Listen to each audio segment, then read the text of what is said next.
하루도 안 돼서 2패나 쌓았습니다. 한국이 월드 베이스볼 클래식에서는 처음으로 대만한테 졌습니다. 전날 일본전에서 패하긴 했지만 타선의 힘을 보여주며 기대감을 주기도 했었는데 결국 대만전 패배로 아무런 의미도 없어졌습니다. 연장까지 가는 피말리는 승부였고 승부치기 끝에 최종 4대5로 패배했는데요. 일단 이 경기의 패인은 그동안 활발했던 타선이 차갑게 식어버린 것이 컸습니다. 김도영이라는 슈퍼스타가 팀을 구하는 활약을 2번이나 보여줬지만 결국 그게 끝이었고 기대를 걸었던 메이저리그 경력자들이 모두 아쉬운 모습을 보였죠. 한국은 선발로 좌완 류현진을 내세웠고 대만은 우한 파이어볼러 구린 루이앙을 선택했습니다. 두 선수 모두 양국이 아껴왔던 최고의 카드를 할 수 있었고 실제로 두 선수 모두 잘 던졌습니다. 특히 구린 루이앙은 4회까지 완벽에 가까운 투구 내용으로 한국 타선을 잠재웠죠. 류현진은 장희청에게 선제 솔로포를 허용한 점이 아쉬웠습니다. 이후에도 약간의 위기가 있긴 했지만 위기 관리 능력을 발휘해 3이닝 1실점을 하고 내려왔고 이어받은 곽빈도 홈런을 맞긴 했으나 3과 3분의 1이닝 1실점으로 좋은 투구를 해줬죠. 답답한 흐름을 이어가던 한국 타선은 5회 선두타자 안현민의 볼넷과 문보경의 안타로 절호의 기회를 잡았으나 후속타자 위트컴의 병살타로 한 점을 따라가는데 그치게 됩니다. 하지만 6회 김도영이 대만 저원 린 웨이언을 상대로 소름 돋는 투런을 꽂으며 역전에 성공하죠. 이것도 정말 좋았는데 더 좋았던 것은 바로 다음 7회였습니다.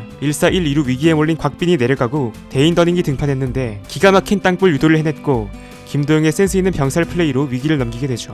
저는 흐름이 한국 쪽으로 올 수 있다고 생각했습니다. 하지만 이상하리 마치 장타를 의식하는 듯한 안현민의 3구 3진에 이어 도루 실패라는 찬물까지 맞게 된 한국의 공격력은 다시 답답해졌고 한국을 구했던 더닝이 8회에는 페어 차일드에게 재역전 투런을 허용하게 되었죠. 6회에 맞았던 정중저의 홈런도 그렇고 페어 차일드의 타구도 맞았을 때 넘어갈 것 같은 느낌까진 아니어서 황당하긴 했으나 뭐 어쨌든 간 건 간 거고 공인구가 탱탱볼이어도 모든 국가가 똑같이 적용받는 것이기에 그것을 탓할 순 없었죠. 8회 말에 김도영이 다시 한국을 구하는 동점 2루타를 만들며 포효했고 9회 고우석이 좋은 투구를 보여줬으나 9회 말 2사 1-2루 찬스를 살리지 못하며 경기는 연장으로 접어듭니다. 10회 위트컴의 아쉬운 판단 속 상대의 번트 플레이에 실점한 한국은 너무도 중요했던 10회 말 상황에서 1사 3루를 만들긴 했지만 김혜성의 내야 땅볼에 김주원이 홈을 파고들다 아웃당하며 결정적 상황을 놓치게 됩니다. 물론 이번 경기에서 볼넷을 최소화하긴 했지만 결과적으로 디테일이나 파워, 투수력 모두 대만에 밀렸고 류현진, 곽빈, 더닝 이 셋을 모두 쓰고도 패하며 망신을 당하게 되었죠. 아직 2라운드 진출의 희망은 남아있지만 다음 상대는 대만을 3대0으로 잡은 호주입니다. 호주는 이번 대회에서 대만과 체코를 상대로 압도적인 마운드의 힘을 보여줬는데요. 한국이 대만과 체코를 상대 도합 9실점을 했는데 호주는 단 1실점으로 막아냈죠. 여기에 타선도 좋습니다. 이번 대회 특히 C조에서는 홈런이 잘 나오고 있는데 호주의 타자들은 걸리면 가는 빅볼 야구를 제대로 보여주고 있죠. 한국이 다시 봐야 할 경기는 단연 대만과 호주의 맞대결이 될 텐데요. 당시 호주는 알렉스 웰스, 잭 오러클린, 존 케네디로 이어진 좌완 조합으로 대만 타선을 단 3안타로 완벽하게 요리했습니다. 세 선수가 각 3이닝씩 무실점에 투구수 50개 이하, 너무도 이상적인 지표를 만들었죠. 타선에서는 지난대회 양현종을 상대로도 홈런을 친 적이 있었던 로비 퍼킨스가 선제 투런, 메이저리그 드래프트 1순위 출신의 트래비스 바자나가 쐐기포를 쳤습니다. 이 바자나의 경우 한국이 절대적으로 주의해야 할 선수로 꼽히며 이 밖에도 메이저리그 출신의 커티스 미들, 맹타를 휘둘렀던 기아 제리드 데일도 견제되죠. 그럼 암울하긴 하지만 이번에도 지긋지긋한 경우의 수를 한번 보겠습니다. 일단 호주가 일본을 꺾는 이변이 일어난다면 한국은 호주전 결과와 상관없이 탈락이 확정됩니다.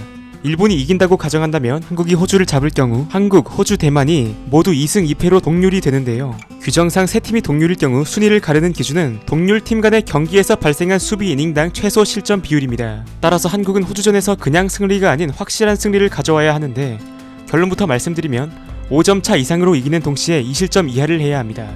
현재 한국은 대만전에 총 10이닝 5실점을 기록했으며 대만은 호주전 3실점, 한국전 4실점으로 총 19이닝 7실점을 기록했습니다. 호주는 대만전을 영봉승으로 장식했기에 현재까지 9이닝 무실점이며 한국은 반드시 5점 이상을 뽑아내야 하는 것이죠. 따라서 호주에게 5대0 승리를 한다고 가정하면 한국이 19이닝 5실점, 호주가 18이닝 5실점, 대만이 19이닝 7실점으로 한국이 2위가 됩니다. 반면 5점 차 이상이어도 3실점 이상을 하게 되면 안됩니다. 한국이 8대3으로 승리를 한다고 가정하면 한국이 19이닝 8실점, 호주가 18이닝 8실점, 대만이 19이닝 7실점이 되어 이러면 대만이 극적으로 8강에 진출합니다. 대만보다 총 실점이 반드시 적어야 하며 체코전과 같이 11대4 이렇게 이겨도 못 올라가는 겁니다. 물론 이건 정규 이닝을 채운다는 가정인 거고 너무 잘 쳐서 콜드 게임이 나오면 또 상황이 복잡해지죠. 7회까지 12대2 뭐 이렇게 이기면 이닝 대비 실점에서 대만에 밀릴 수도 있는 겁니다. 근데 타선은 다시 올라올 수 있다고 쳐도 한국의 투수력을 생각한다면 정말 쉽지 않은 일이 될 텐데 그래도 마지막까지 최선을 다해봐야겠죠. 아직 대회가 끝난 것은 아니기에 마지막 희망을 가져보며 여기서 영상 마무리하겠습니다. 시청해주셔서 진심으로 감사드립니다.